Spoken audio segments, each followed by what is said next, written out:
नीच, मित्रहंता, आत्ममुग्ध और चरित्रहीन व्यक्ति ने की, उसके प्रति तो क्या संवेदना। दिल्ली को उससे मुक्ति मिली और मैं ये जानता हूँ कि अब जो आम आदमी पार्टी में लोग बच गए थे सत्ता के लोभ में, लालच में, पदों के लिए, उस पैसे के चक्कर में, वे सब भी अब वापस जाएंगे, लौटेंगे, कुछ अपने व्यवसायों में लौटेंगे, कुछ पार्टियों में चले जाएंगे और पतन यहाँ से प्रारंभ हुआ है उन लोगों का।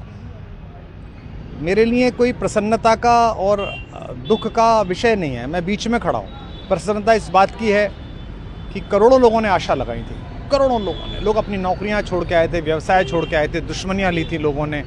उन सब की हत्या एक आत्ममुग्ध आदमी ने, एक चरित्रहीन आदमी ने अपनी निजी महत्वाकांक्षाओं की पूर्ति के लिए की। उसको दंड मिला, ईश्वरीय विधान से दंड मिला।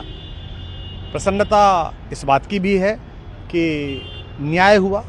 आज जब कहना नहीं चाहिए, लेकिन आज टीवी पर जब जंगपुरा का निर्णय आया और सामने दिखाई दिया कि मनीष हार गया, तो सदा तटस्थ रहने वाली और राजनीति से विरत रहने वाली मेरी पत्नी जो है, उसकी आंख में आंसू आ गए, वो रोने लगी।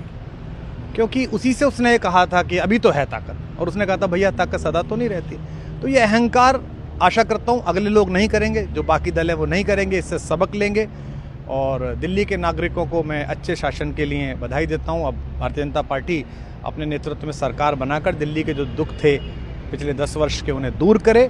और आम आदमी पार्टी के समस्त कार्यकर्ताओं को कहता हूँ कि आपने जिस किसी भी लोभ लालच में, सब कुछ जानते हुए एक ऐसे व्यक्ति के समर्थन में काम किया जिसने अपने मित्रों की पीठ में झुरा घोंपा, गुरु को धोखा दिया, अपने साथ कंधे से कंधा मिला के लड़ने वाली महिलाओं को अपने घर ला के पिटवाया, अपनी निजी सुख और साधन के लिए जनता का पैसा खर्च किया, अब उससे आशा लगानी छोड़ें, अब बाहर निकलें, अपना अपना जीवन देखें।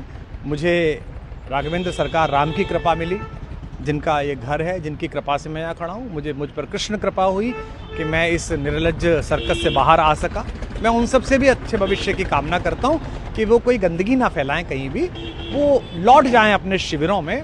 जिस तरह माधव को, कृष्ण को दूत देख कर भी भरी सभा में अट्टहास करने वाला दुर्योधन जो ये कहता था सुचिग्रम नैव दास्यामि बिना युद्धे न केशवः, बिना युद्ध के 5 गांव भी नहीं दूंगा, आज वो अपनी सीटों के लिए तरस रहा है। और मुझे पता है कि इस दुर्योधन का अंत भी टूटी हुई जंघा के साथ बड़ा ही दारुण होगा और भारतीय राजनीति एक कलंकित अध्याय के रूप में इस बौने दुर्योधन को और इसके दरबार के तमाम शकुनियों को याद करेगी। मैं उनकी मुक्ति की कामना करता हूं कि ईश्वर उन्हें इस दुख से बाहर निकाले और समस्त लोगों को बधाई देता हूं कि चलिए अंततः न्याय हुआ। सर, बात करें दिल्ली के चुनाव या यूपी के उपचुनाव मिर्जापुर को लेकर, चुनाव आयोग पर तमाम तरह के आरोप लगाए जा रहे हैं। अखिलेश यादव ने कल कहा कि वहाँ उपचुनाव में मिलकर, ये राजनीतिक विषय है, इस पर मैं राजनीतिक कार्यकर्ता नहीं हूँ, तो इस पर मेरी टिप्पणी शोभनीय नहीं है, वो आपस में सब जाने। लेकिन दिल्ली के चुनावों को लेकर एक मिश्रित प्रतिक्रिया है। दुख है कि अन्ना आंदोलन से एक ऊर्जा जो पैदा हुई थी, जिससे देश में एक सकारात्मक बदलाव हो सकता था, एक वैकल्पिक राजनीति हो सकती थी, उसकी हत्या एक अहंकारी आदमी ने, एक आत्ममुग्ध और असुरक्षित आदमी ने कर दी। मैं आशा करता हूँ कभी ना कभी भारत में ऐसा सूर्योदय किसी न किसी दल में अवश्य होगा, जो भारत को जहाँ पहुँचना है वहाँ पहुँचाने का मार्ग प्रशस्त करेगा।